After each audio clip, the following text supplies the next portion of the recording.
My question is, do you have any advice for solely incorporating ACT for children with autism who are still developing their verbal skills?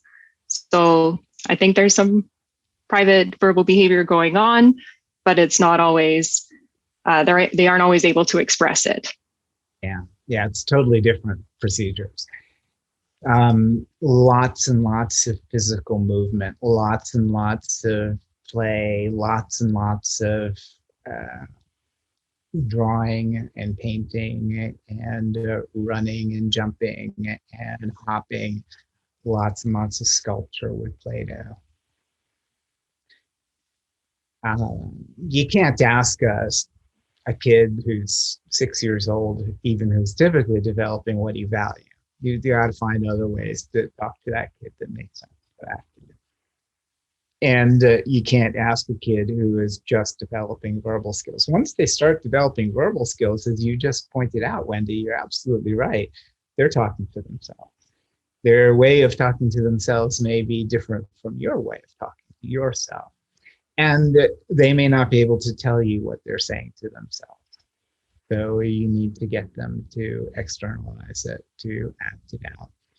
I like Louise Hayes and Joe Carriacci's DNA-V model of ACT. I think that even that may be a little bit too advanced for the early learners that you're talking about. But I like their model, the discover, advisor, noticer, and values way of playing through the different strategies that we use in life that may be useful in one context and not in another is very powerful.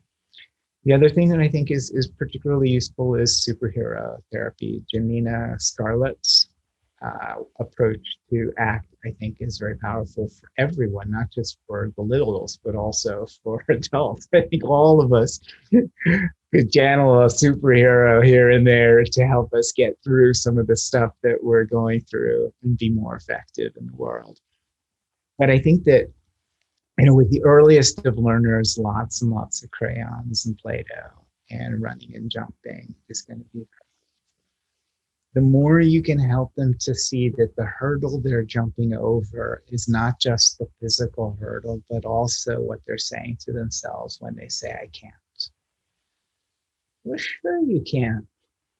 And let's do it anyway, even though you can't. Great, thank you. But, I just want to say that I think that you're the expert of every single kid that you come across. Once you really develop intimacy with the ACT model, and I mean that genuinely, once you're really intimate with it, once it's you, once you are using this model in your own life, and once you're seeing it in everything that happens in life, then it's easy for you to create things in the moment with that kiddo. Thank you. That's helpful.